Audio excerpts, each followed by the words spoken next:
الحمدللہ رب العالمین والصلاة والسلام علی سید المرسلین وخاتم النبیین وعلی اہل بیتہ الطیبین الطاہرین واصحابہ المقربین المعظمین. قال اللہ تعالی فی القرآن العظیم یا ایہا الانسان ما غرک بربک الکریم. صدق اللہ المولانا العلی العظیم. بزم غوثیہ میں آج کی اس مبارک شب میں بھی اس مقدس ذکر کا اہتمام کر کے علامہ اقبال کے اس شعر کو ایک نئی روح فراہم کی ہے کہ یہ نغمہ فصل گل و لالہ کا نہیں پابند، بہار ہو کہ خزاں لا الہ الا اللہ. کیسے ہی موسم ہو، کیسے ہی حالات ہوں، لیکن اس نغمے کی گونج کبھی نہیں تھمتی ہے اور کبھی نہیں تھم سکتی ہے. قرآن حکیم کا ایک گوشہ آپ کی سماعتوں کی نظر کیا جس میں رب ذوالجلال کا ارشاد ہوا یا ایہا الانسان ما غرک بربک الکریم. اے انسان، کس چیز نے تجھے تیرے کریم رب سے دور کر دیا. اس آیت مبارکہ کے تحت مضامین آپ کی سماعتوں کی نظر کریں گے کیونکہ آج رجوع کی شب ہے اور یہ شب براءت کہلاتی ہے، اور براءت کا مطلب ہے خلاصی، چھٹکارا، نجات. شب براءت نجات کی رات، چھٹکارے کی رات، خلاصی کی رات، بری ہونے کی رات. اور بری ہونا کے معنوں میں کہ اگر کوئی بیمار ہے تو اس کو بیماری سے نجات مل جائے، کوئی غربت زدہ ہے تو اس کو اس کی پریشان حالی سے نجات مل جائے، کوئی رزق کی تنگی کا شکار ہے تو اسے فراوانی عطا ہو جائے، کوئی کسی کرب میں ہو، کوئی کسی اضطراب میں ہو، ہر کرب، ہر اضطراب سے نجات کی رات. گناہ گاروں کو گناہوں سے نجات کی رات، جن کے مقدر میں جہنم لکھ دی گئی ہے انہیں جہنم سے نجات کی رات. یہ شب براءت ہے، براءت کی رات، بڑی عظیم رات ہے. اس رات کے متعلق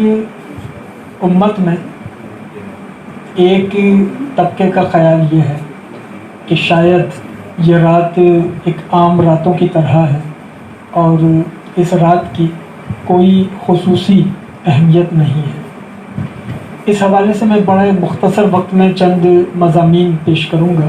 تاکہ اس کی وضاحت ہو جائے کہ یہ شب براءت یہ کوئی پاکستان یا ہندوستان والوں کی ایجاد نہیں ہے،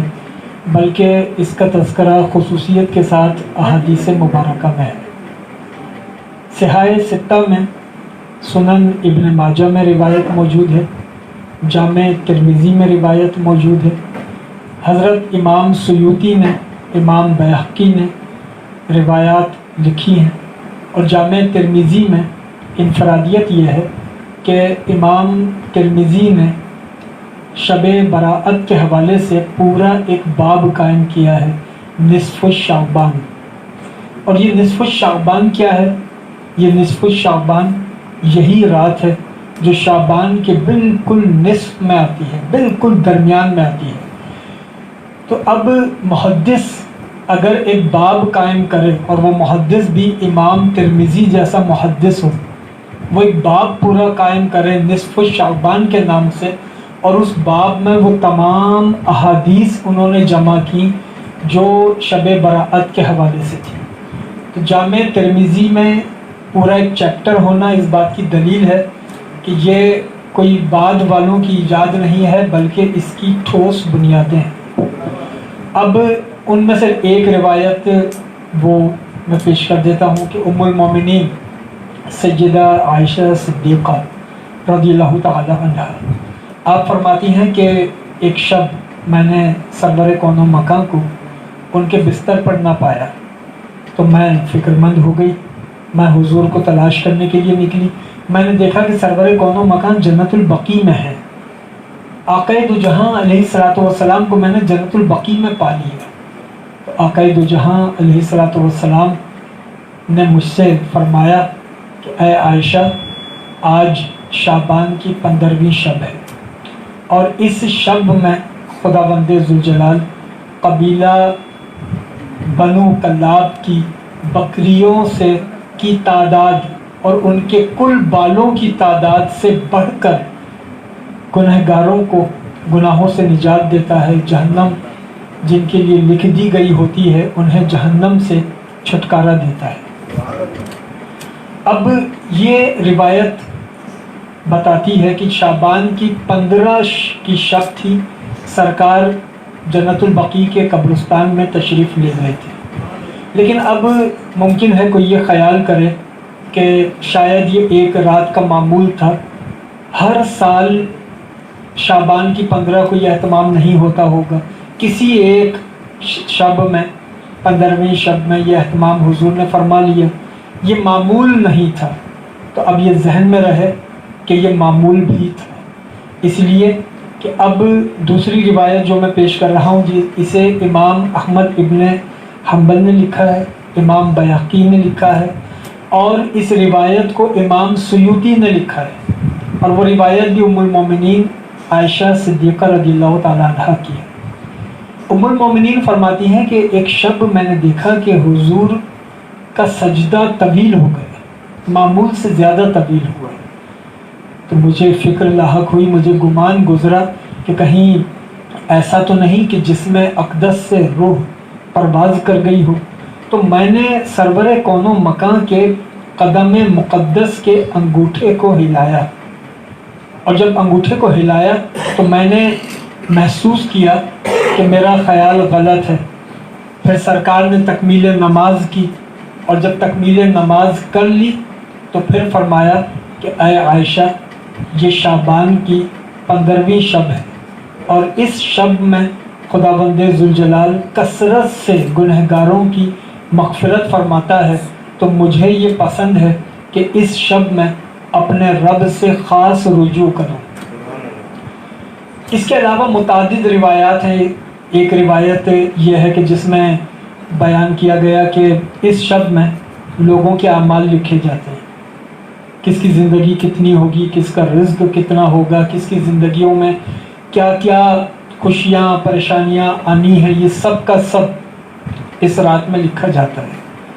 پھر یہ روایات مختلف طرق کے ساتھ مختلف محدثین نے بیان کی ہیں کہ اس رات میں ام المومنین عائشہ صدیقہ رضی اللہ تعالیٰ عنہ ہی کی ایک اور روایت شب براءت کے حوالے سے کہ فرماتی ہیں، میں نے حضور سے سنا، حضور نے فرمایا کہ اس رات میں لوگوں کی زندگیوں کے فیصلے ہوتے ہیں، اور یہ بھی ہوتا ہے کہ ایک شخص شادی کر رہا ہوتا ہے جبکہ اس کی تقدیر میں اس کی موت اس سال لکھی جا چکی ہوتی ہے، ایک شخص حج کر چکا ہوتا ہے اور اسی سال اس کی موت لکھی جا چکی ہوتی ہے۔ تو اس شب میں لوگوں کی زندگیاں اور اموات یہ طے ہوتی ہیں، تقدیر میں لکھا جاتا ہے۔ ایک جانب یہ روایات موجود ہیں، اور دوسری جانب سورہ دخان کی ایک آیت مبارکہ جو شب قدر کے حوالے سے ہے، انا انزلناہ فی لیلۃ مبارکۃ، ہم نے اس قرآن کو ایک مبارک شب میں نازل کیا، انا کنا منذرین، تاکہ ہم اس قرآن کے ذریعے لوگوں تک اپنی نظارت پہنچا دیں، فیہا یفرق کل امر حکیم، اور اس رات میں حکمت سے بھرپور فیصلے کر دیے جاتے ہیں، اس رات میں حکمت سے بھرپور فیصلے ہو جاتے ہیں۔ اب ایک جانب قرآن حکیم یہ کہتا ہے کہ شب قدر میں تقدیر لکھی جاتی ہے، فیصلے ہوتے ہیں لوگوں سے متعلق، دوسری جانب وہ روایات ہیں کہ شب براءت میں تقدیر لکھی جاتی ہے، اور پھر ایک وہ روایت بھی ہے کہ جب بچہ دنیا میں پیدا ہوتا ہے اس سے بہت پہلے ماں کے پیٹ میں جب 120واں دن ہوتا ہے تو اس دن فرشتے آتے ہیں، گوشت کے لوتھڑے کے اعضاء ترتیب دیتے ہیں، اس میں روح پھونکتے ہیں اور اس کی تقدیر لکھ دیتے ہیں۔ اب تقدیر نویسی کے حوالے سے شب قدر میں بھی تذکرہ موجود ہے سورہ دخان میں، پھر شکم مادر میں 120ویں دن تقدیر لکھا جانا یہ بھی ذکر موجود ہے، اور پھر ام المومنین عائشہ صدیقہ کی روایت میں شب براءت میں تقدیر لکھا جانا یہ بھی موجود ہے۔ اب جب 3 روایات 3 جہتیں موجود ہوں تو ایسی صورت میں اس کی بریجنگ کیسے ہوگی، اس کی تطبیق کیسے ہوگی؟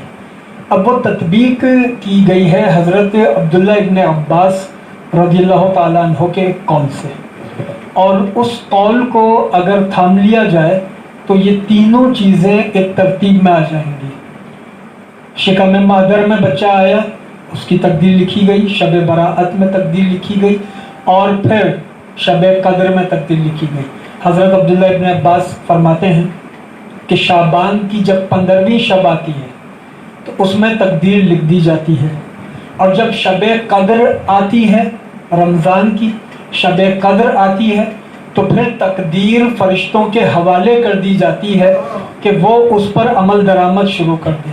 تو اس کا مطلب یہ ہوا کہ ایک عمومی تقدیر لکھی جاتی ہے جو شکم مادر میں لکھی جاتی ہے۔ شکم مادر میں جیسے ہی بچے کے اعضاء و جوارح ترتیب دیے، روح پھونکی، ایک تقدیر لکھ دی گئی۔ اس کے بعد ہر سال اگلے سال تک کے احوال وہ قلم بند کیے جاتے ہیں، وہ شب براءت ہے۔ پھر شب قدر سے وہ تقدیر نافذ العمل ہو جاتی ہے، اس کی انفورسمنٹ ہو جاتی ہے،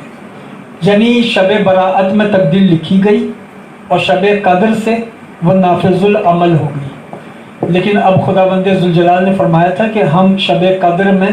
حکمتوں والے فیصلے کرتے ہیں، اور اس سے مفسرین نے مراد لیا تقدیر لکھتے ہیں۔ تو شب قدر میں بھی تقدیر لکھنے کا ذکر ہے، تو ہاں شب قدر میں بھی تقدیر لکھی جاتی ہے، اس لیے کہ شب براءت میں تقدیر لکھی گئی، ایک شخص کے لیے لکھ دیا گیا کہ یہ شخص اللہ کا نافرمان ہے اور اس کی زندگی میں اس سال یہ پریشانیاں آئیں گی، لیکن وہ تقدیر ابھی سے نافذ العمل نہیں ہوئی۔ اب اس بندے نے اللہ سے رجوع کیا، اس بندے نے جب اللہ سے رجوع کیا تو اللہ نے اس کی وہ تقدیر جو شب براءت میں لکھی تھی اس میں تبدیلی کر دی، وہ تبدیلی پھر شب قدر میں ہوتی ہے۔ تو شب براءت میں تقدیر لکھی جاتی ہے، اور اس تقدیر میں لکھنے کے بعد جب بندے رجوع کرتے ہیں تو اس رجوع کی صورت میں جو تبدیلی ہوتی ہے وہ تبدیلی شب قدر میں کی جاتی ہے، اس لیے شب قدر میں بھی تقدیر لکھی جاتی ہے، شب براءت میں بھی۔ فرق یہ ہے کہ شب براءت میں سال بھر کی تقدیر لکھی جاتی ہے، اور شب قدر میں ان لوگوں کی تقدیر لکھی جاتی ہے جو رجوع کرتے ہیں اور ان کی تقدیر میں دوبارہ نئے فیصلے ہوتے ہیں۔ اب یہ اس کو آسانی اور اس کی آسان تفہیم کے لیے، اس کی انڈرسٹینڈنگ کے لیے اس کو یوں سمجھ لیں کہ عدالت ایک فیصلہ سناتی ہے، یہ کوئی تشبیہ نہیں ہے، کوئی مثال نہیں ہے، صرف ایک انڈرسٹینڈنگ کے لیے بات کہہ رہا ہوں کہ عدالت ایک فیصلہ سناتی ہے، لیکن وہ فیصلہ سناتے ہی ود امیڈیٹ ایفیکٹ وہ نافذ نہیں ہو جاتا، اس پر عمل درآمد کی ایک تاریخ متعین کی جاتی ہے۔ اس فیصلے سے عمل درآمد کی تاریخ کے دوران میں مدعا علیہ جس کے متعلق فیصلہ سنایا گیا ہے اس کو وقت دیا جاتا ہے کہ وہ چاہے تو عدالت میں اپیل کر لے۔ تو شب براءت میں فیصلے سنا دیے جاتے ہیں، شب قدر تک اپیل کا ٹائم دیا جاتا ہے۔ شب براءت میں فیصلہ سنا دیا اور سناتے ہی نافذ نہیں کر دیا، شب قدر تک اپیل کا ٹائم ہے کہ اب اپنے رب سے رجوع کرتے رہو، اب اپنے رب سے لو لگاتے رہو، اور اگر تم نے اب بھی رجوع نہ کیا تو پھر جو فیصلہ ہوا تھا اس پر عمل شروع ہو جائے گا۔ تو اب شب براءت سے شب قدر تک یہ جو درمیانی عرصہ ہے یہ اپیل کا عرصہ ہے، اور اس عرصے میں اپیل کرتے رہنا ہے اور خداوند ذوالجلال کی بارگاہ میں رجوع کرتے رہنا ہے۔ اب یہ رجوع کی صورت کیا ہے، یہاں تک تو میری گفتگو تھی اس شب کے حوالے سے۔ اب میں یہ چاہتا ہوں کہ اس شب سے استفادہ کیسے کیا جائے، اس حوالے سے گفتگو ہو جائے تاکہ یہ مضمون کسی حد تک مکمل ہو۔ اس شب سے استفادے کی صورت سب سے پہلے تو یہ ذہن میں رہے کہ یہ شب انتہائی بابرکت ہے۔ اسلام میں بعض راتوں میں برکت رکھی گئی، بعض دنوں میں برکت رکھی گئی، بعض وقتوں میں برکت رکھی گئی۔ اسلام کے اندر نحوست کا کوئی تصور نہیں ہے۔ اسلام میں ایسا کوئی تصور نہیں ہے کہ فلاں دن منحوس ہوتا ہے یا فلاں دن نحوست ہوتی ہے یا فلاں مہینے میں نحوست ہوتی ہے، جیسے بعض لوگوں میں خیال کیا جاتا ہے کہ شاید سفر کا مہینہ مردوں پر بھاری ہوتا ہے، یا بعض وقتوں میں نحوست خیال کرتے ہیں۔ اسلام میں نحوست کا کوئی تصور نہیں۔ اسلام بڑا لاجیکل دین ہے۔ اسلام میں برکت کا تصور ہے، دنوں میں برکت، عرفے کے دن میں برکت، حج کے دن میں برکت، جمعے کے دن میں برکت، شب قدر میں برکت، شب براءت میں برکت، پھر ذی الحج کے مہینے میں جو پہلے عشرے کی 10 راتیں ہیں، ان 10 راتوں کی برکت،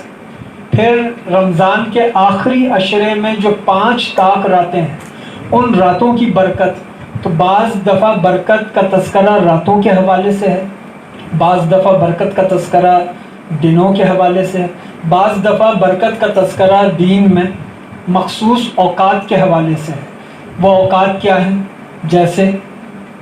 جب امام ایک خطبہ دے لے جمعے کے لیے اور دوسرے خطبے کے لیے بیٹھے، تو وہ جو دونوں خطبوں کے درمیان کا وقت ہے، جو بڑا مختصر وقت ہوتا ہے، وہ وقت انتہائی بابرکت ہے کہ اس دوران دعا مانگی جائے۔ لیکن دعا کے لیے اس دوران ہاتھ نہیں اٹھانے، اس لیے کہ خطبہ سنتے وقت جسم کو حرکت دینا یہ ممنوع ہے۔ تو خطبہ خاموشی سے سنیں اور دل میں دعا مانگیں۔ تو دونوں خطبات کے درمیانی عرصہ یہ بابرکت ہے۔ اسی طریقے سے جب جماعت کھڑی ہو اور مکبر تکبیر کہہ رہا ہو، صفیں بن رہی ہوں، تو تکبیر کہنے سے لے کر امام کے تکبیر تحریمہ کہنے تک یہ جو درمیانی عرصہ ہے یہ بھی بڑا مختصر عرصہ ہے، لیکن دعا کی قبولیت کے لیے یہ بہت خاص وقفہ ہے کہ جب مؤذن اپنی تکبیر مکمل کر لے اور امام تکبیر تحریمہ کہنے والا ہو، اس دوران دل میں جو دعا مانگی جائے وہ قبول ہوتی ہے۔ اس کے علاوہ بہت سارے اور اوقات ہیں کہ جن میں دعا کی قبولیت کا تذکرہ ہے۔ میرا ایک مقصد صرف اشارہ کرنا تھا کہ برکت، فضیلت کبھی رات میں، کبھی دن میں، کبھی کسی مخصوص وقت میں۔ یہ جو رات ہے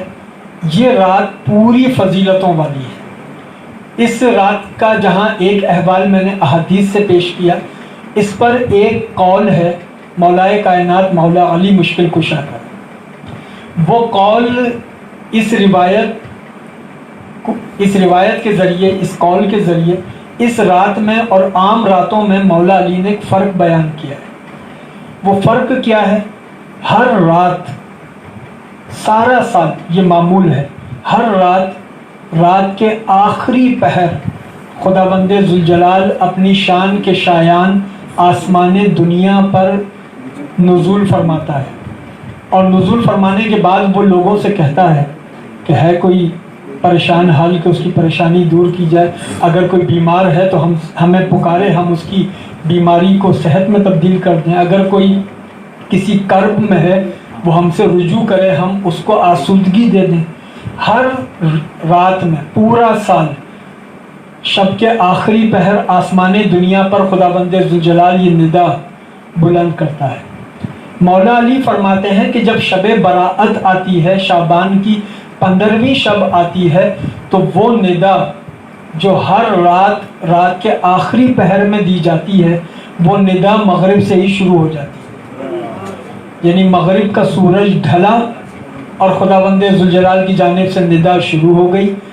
اب باقی راتوں میں تو آخری پہر قبولیت کا وقت ہوتا ہے، اسی لیے صوفیاء کرام تہجد کے لیے وہی وقت رکھتے ہیں، اپنے اذکار کے لیے، وظائف کے لیے وہی آخری پہر کا انتخاب کرتے ہیں۔ مولا علی فرماتے ہیں کہ صوفیاء کرام جس آخری پہر کا انتخاب کرتے ہیں وہ فضیلت تو اس رات میں اولین وقت سے شروع ہو جاتی ہے۔ اب رجوع اللہ سے کیا جائے، کیسے کیا جائے؟ ایک رجوع کی تو صورت وہ ہے جو ہمیں معاشرے میں نظر آتی ہے، اور یہ ڈیجیٹل رجوع کہ آپ نے ایک میسیج لکھا معافی نامہ اور اپنی پوری فرینڈ لسٹ کو کر دیا، اور آپ ہو گئے بری الذمہ کہ میں نے سب سے معافی مانگ لی ہے، یا فیس بک پر ایک پوسٹ لگا دی کہ یہ شعبان کی شب آ رہی ہے، اللہ کے لیے مجھے معاف کر دیں۔ یہ رسم توبہ ہے۔ توبہ اپنی اصل کے ساتھ ہو تو وہ توبہ کہلاتی ہے، رسم توبہ اور ہے، توبہ کی حقیقت اور ہے۔ اب توبہ کی حقیقت کیا ہے؟ توبہ کی حقیقت یہ ہے کہ 3 باتوں کا خیال رکھا جائے۔ اول، اگر کسی بندے سے آپ معافی چاہتے ہیں تو آپ کو پہلے اس شکایت کا مداوع کرنا ہوگا جو آپ اس کے حق میں کوتاہی کر چکے ہیں، یعنی یہ کہ میں نے کسی شخص کا مال غصب کر لیا، اب میں اس کو ایک میسیج کر دوں کہ آپ مجھے معاف کر دیں، اس کا مداوع یہ ہے کہ میں نے جو کوتاہی کی ہے میں اس کا مداوع کروں، میں اس کی چیز اس کو واپس کر دوں، میں نے جس کو جو تکلیف دی ہے اس کا مداوع کروں، اور اس کا مداوع کرنے کے بعد میں اس سے کہوں کہ اب آپ مجھے معاف کر دیں۔ اگر وہ شخص موجود نہیں ہے اور اس شخص کی کوئی چیز آپ نے اپنی تحویل میں لے رکھی ہے، وہ شخص موجود نہیں ہے، دنیا سے پردہ کر گیا، تو پھر ایسی صورت میں اس کے وارثوں تک اس کی چیز لوٹائی جائے اور اس شخص کے حق میں ایصال ثواب کیا جائے، اور پھر خداوند ذوالجلال سے دعا کی جائے کہ اے اللہ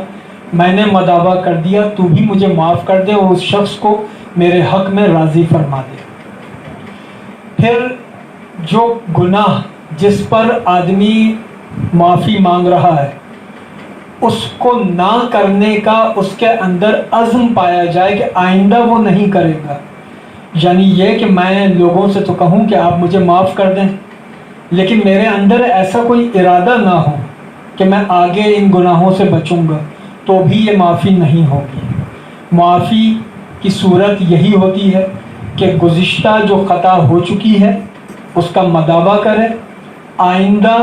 اس خطا کو نہ دہرانے کا عزم کرے، اور پھر خداوند ذوالجلال کے دربار میں عاجزی انکساری کے ساتھ رجوع کرے۔ 3 باتیں اگر جمع ہو جائیں تو پھر معافی بھی قبول ہو جاتی ہے، توبہ بھی قبول ہو جاتی ہے۔ اب ہمارے معاشرے میں توبہ کی شرائط پوری نہیں کی جاتی، شب براءت آتی ہے، لوگ کثرت سے توبہ کرتے ہیں، اگلا دن جب طلوع ہوتا ہے تو سب ویسے ہی ہوتے ہیں جیسا ایک دن پہلے تھے۔ اس کا مطلب یہ ہے کہ جو رات گزری تھی اس میں ہم نے توبہ کی رسم ادا کر لی تھی، توبہ کی حقیقت کو نہیں پایا تھا۔ توبہ کی حقیقت کو پانے کا یہی طریقہ ہے، جس گناہ پر توبہ کی جائے اس کا مداوع ہو، آگے اس سے بچنے کا عزم ہو کہ اب آئندہ میں اس کا ارتکاب نہیں کروں گا، یعنی آج رات جو شخص توبہ کر رہا ہے کہ اے اللہ میں تیری بارگاہ میں توبہ کرتا ہوں، تو لازمی ہے کہ جن جن باتوں پر توبہ کر رہا ہے ان تمام باتوں سے وہ پرہیز کرے گا، ان تمام خطاؤں سے وہ اجتناب کرے گا، اور آنے والے وقت میں اپنی زندگی کو پاکیزہ رکھے گا۔ پھر بھی بشری تقاضوں کے تحت اگر خطا ہو جائے تو اللہ سے پھر توبہ کرے، اللہ پھر معاف کرنے والا ہے۔ بس اب گفتگو کی میں تلخیص کر رہا ہوں کہ رجوع اللہ سے کیسے ہو۔ امام زین العابدین کا ایک جملہ ہے، اور وہ جملہ بھی دعا کا جملہ ہے۔ امام زین العابدین کی دعائیں بڑی طویل ہیں کہ جب وہ دعا کرتے تو ہم تو اپنی دعاؤں میں صرف اپنے مطالبات رکھتے ہیں، اللہ ہم کو یہ دے دے، یہ دے دے، یہ دے دے۔ امام زین العابدین نے دعا کا طریقہ بتایا ہے کہ دعا کیسے مانگو۔ دعا مانگنے کا ایک ڈھنگ یہ ہے کہ اللہ سے بات کرو، اللہ سے کلام کرو، کیونکہ دعا اتنی بلند فضیلت رکھتی ہے کہ جب بندہ دعا مانگتا ہے اس وقت وہ منصب کلیمیت پر ہوتا ہے کہ خدا سے کلام کر رہا ہے۔ امام زین العابدین نے ایک دعا مانگی اور عرض کی خداوند ذوالجلال کے دربار میں، اے اللہ، میں وہی بچہ ہوں کہ جب میں بول نہیں سکتا تھا تو تو میری ماں کے ذریعے مجھے رزق دیتا تھا۔ اے اللہ، میں وہی بچہ ہوں جب میں اپنی ضرورت بیان نہیں کر سکتا تھا تب تو میرے والدین کے ذریعے میری ضرورتیں پوری کرتا تھا۔ اے اللہ، میں وہی بچہ ہوں کہ جب میں تجھ سے کہہ نہیں سکتا تھا تب تو میری ضرورتیں پوری کرتا تھا۔ اے اللہ، تو میرا وہ رب ہے جس نے بغیر کہے میری ضرورتیں پوری کی ہیں، تو اے میرے پروردگار، اگر میں تجھ سے کہوں تو کیا تو مجھے خالی بھیج دے گا؟ اے اللہ، اگر میں تجھ سے رجوع کروں کیا تو مجھے خالی پلٹا دے گا؟ اے اللہ، جب میں نہیں مانگ سکتا تھا تب تو مجھے عطا کرتا تھا۔ اے پروردگار، آج میں تجھ سے مانگتا ہوں، تجھ سے خیر مانگتا ہوں، تجھ سے بھلائی مانگتا ہوں، تجھ سے اس دنیا میں بھلائی کی امید کرتا ہوں، تجھ سے قبر میں بھلائی چاہتا ہوں، حشر میں بھلائی چاہتا ہوں۔ تو بس بندے اس رب سے رجوع کریں، اور ہمارا المیہ تو یہ ہے بقول اقبال کہ ہم تو مائل بکرم ہیں، کوئی سائل ہی نہیں، راہ دکھلائیں کسے راہ روے منزل ہی نہیں۔ خداوند ذوالجلال آواز دے رہا ہے، بندے لبیک کہیں دعا کے ذریعے، اور یہ دعا کے لیے ہاتھ جب اٹھیں تو پھر بندے رب سے اپنے پوری کیفیات کے ساتھ مخاطب ہوں۔ بس ان مصروں پر میں گفتگو کا اختتام کر رہا ہوں کہ جس میں دعا کا ایک فلسفہ بیان ہوا ہے کہ دیکھیں تو چند حرفوں کی گفتار ہے دعا، لیکن اثر میں قلزم زخار ہے دعا، حرف عدو ہو قطع وہ تلوار ہے دعا، حد تو یہ ہے کہ نہتے کا ہتھیار ہے دعا، دابے ہے دنیا کو داب جو دین کی، دستے دعا لیے ہے تنابیں زمین کی۔ یہ دستے دعا جب اٹھتے ہیں تو یہ سمجھو کہ زمین کی تنابیں ہیں جو دعا کے ہاتھوں کھینچی ہوئی ہیں، بندھی ہوئی ہیں، اور ان دعا کے ہاتھوں کے ذریعے خداوند ذوالجلال سے رجوع کریں۔ دو ہی صورتیں اللہ کی بارگاہ میں رجوع کی اعلیٰ ترین ہیں، ایک وہ جب سجدے میں بندہ سر کو جھکا دے یا دعا کو ہاتھ کو اٹھا دے۔ وَمَا عَلَيْنَا إِلَّا الْبَلَاغُ۔